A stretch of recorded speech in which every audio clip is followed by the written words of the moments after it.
제5장.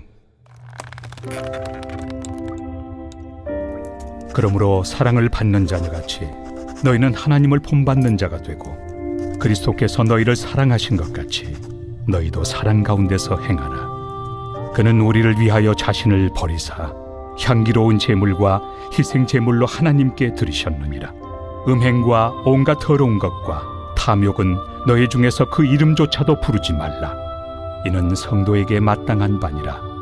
누추함과 어리석은 말이나 희롱의 말이 마땅치 아니하니 오히려 감사하는 말을 하라. 너희도 정녕 이것을 알거니와 음행하는 자나 더러운 자나 탐하는 자 곧 우상 숭배자는 다 그리스도와 하나님의 나라에서 기업을 얻지 못하리니, 누구든지 헛된 말로 너희를 속이지 못하게 하라.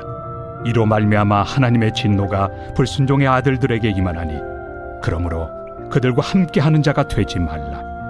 너희가 전에는 어둠이더니 이제는 주 안에서 빛이라. 빛의 자녀들처럼 행하라. 빛의 열매는 모든 착함과 의로움과 진실함에 있느니라. 주를 기쁘시게 할 것이 무엇인가 시험하여 보라.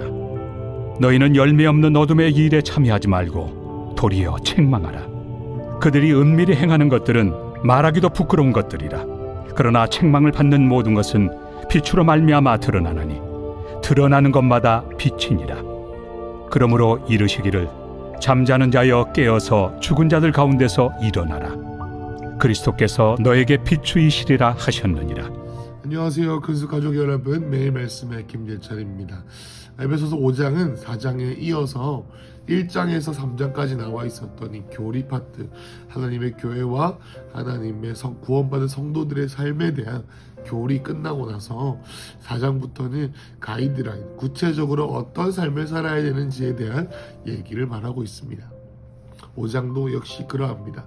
우리 1절 한번 보겠습니다.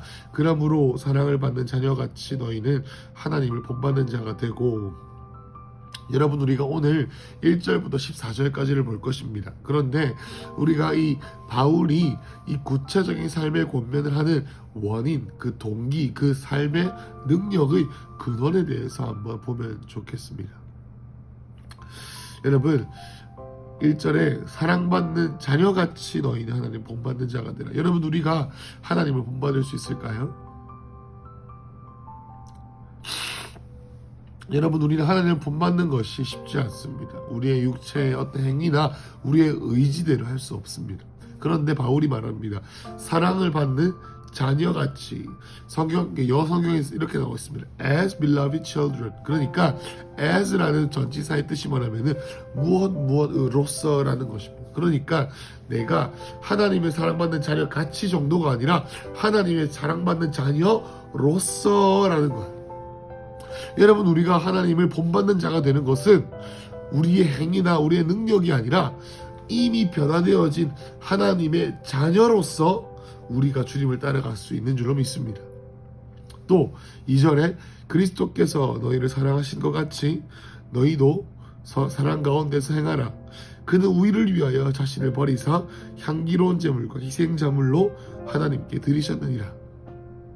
여러분, 우리가 하나님의 사랑 안에서 행하면서 사람들을 사랑하고 내 이웃을 내 몸같이 사랑할 수 있는 이유가 있다면, 우리에게 주님께서 제물로서 먼저 사랑하셨기 때문입니다.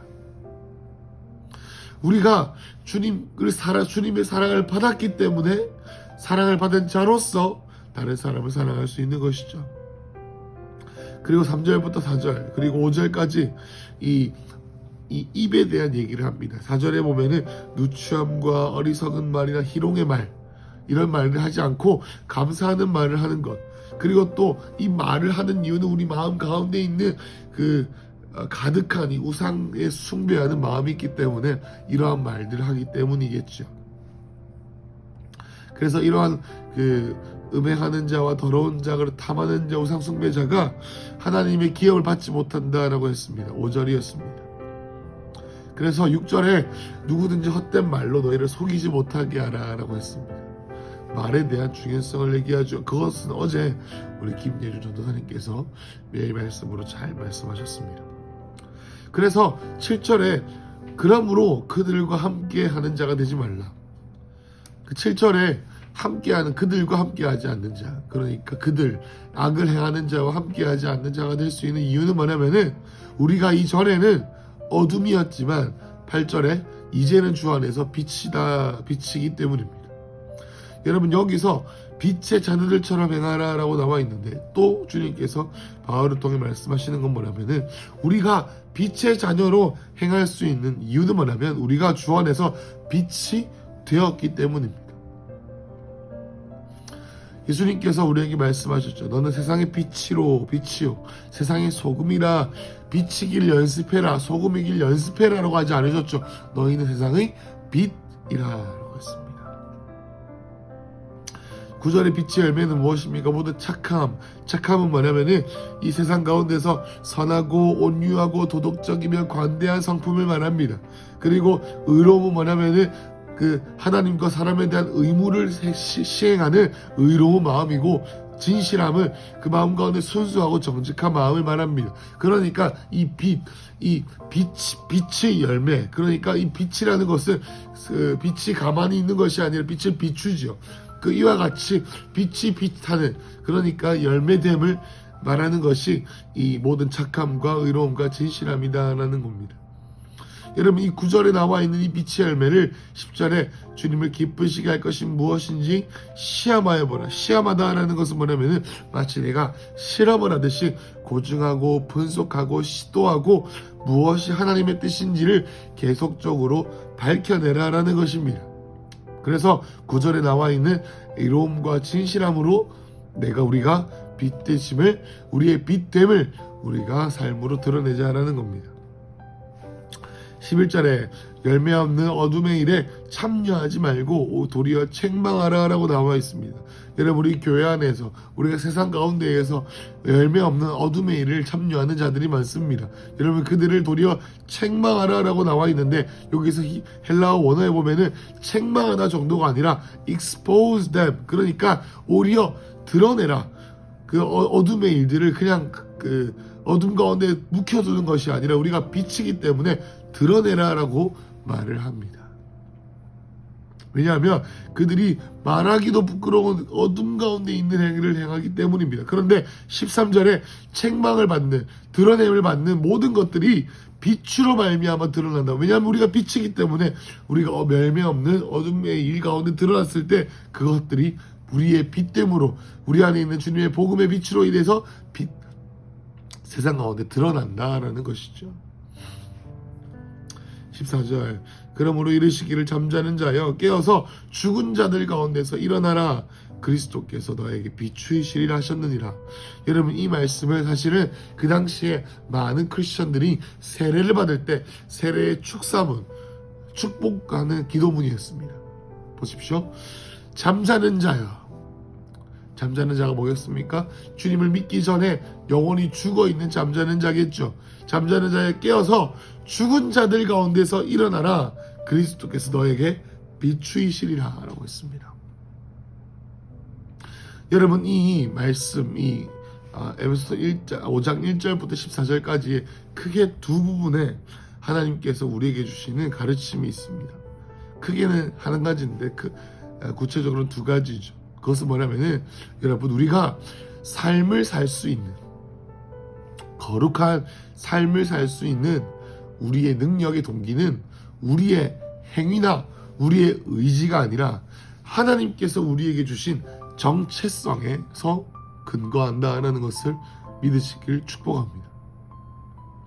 뭐냐면은 여러분, 우리가 오늘 전반부에 우리가 하나님을 사랑하고 사랑 가운데 행하고 말을 제대로 하고 음행에 하는 말, 그리고 누추한 말, 그리고 어리석은 말, 희롱의 말을 하는 것이 아니라 주님께서 우리를 사랑하셨던 것처럼 남을 사랑할 수 있는 이유는 뭐냐면은 우리가 1절에 하나님의 사랑을 받는 자가 되었기 때문에, 우리가 주님의 사랑을 이미 받았기 때문에 그 정체성으로부터 그것을 믿는 믿음으로 삶을 살아야 된다는 것입니다. 우리가 그 하나님을 사랑하는 것처럼 보이는 행동을 해서 우리가 사랑을 받는 것이 아니라 우리가 사랑받았기 때문에 주님을 사랑하고 우리가 사랑받았기 때문에 남을 섬길 수 있는 일을 할 수 있기 때문이죠. 그리고 후반부에 나와 있는 것은 무엇입니까? 우리가 빛 가운데 행할 수 있는 이유는 뭐냐면 이미 주님께서 우리에게 빛을 비추었기 때문입니다. 일어나라 빛을 발하라 라고 했습니다. 만민이 어둠 가운데 허덕이고 있지만 주님께서 너에게 빛을 비추었고 영광이 비추었기 때문에 우리가 빛을 비출 수가 있는 것이죠. 은혜가 있기 때문에 삶을 살 수 있는 것입니다. 사랑을 받았기 때문에 사랑할 수 있는 것이고 빛을 비추었기 때문에 우리가 빛 가운데 행하고 빛을 이미 우리 가운데 비추셨기 때문에 어둠을 폭로할 수가 있는 것이죠.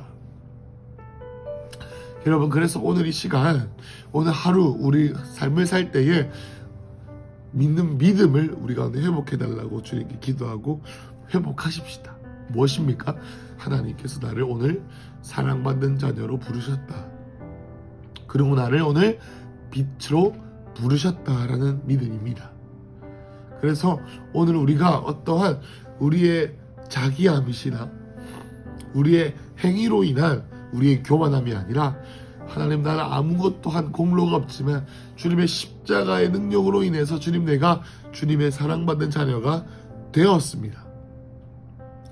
내가 뭔가 일을 해서 사랑받는 자녀가 된 게 아니라 내가 이미 사랑받는 자녀이기 때문에 주님, 내가 하나님을 사랑하는 자의 삶을 살 수가 있습니다. 또 내가 믿음을 빛 가운데 드러났기 때문에 하나님의 빛을 드러낼 수 있습니다 라고 그런 믿음으로 오늘 사는 하루 되시길 축복합니다. 기도하겠습니다. 하나님 아버지, 오늘 우리의 구원이 우리의 행위로부터 나옴이 아니라 혹은 우리가 오늘 의로운 삶을 살 수 있음이 우리의 어떤 의지가 아니라 이미 주님께서 우리를 부르신 영적인 정체성으로부터 시작함을 알게 하여 주십시오. 하나님, 사랑받는 자녀가 되고 주님께서 우리를 위해 십자가에 못 박혀 죽으심을 믿는 믿음, 그리고 주님께서 우리를 빛으로 부르셨기 때문에 주님, 우리가 살 수 있는 것이지 우리의 의지로 살 수 없음을 고백합니다. 그래서 오늘 주님, 우리의 일함이 아니에요.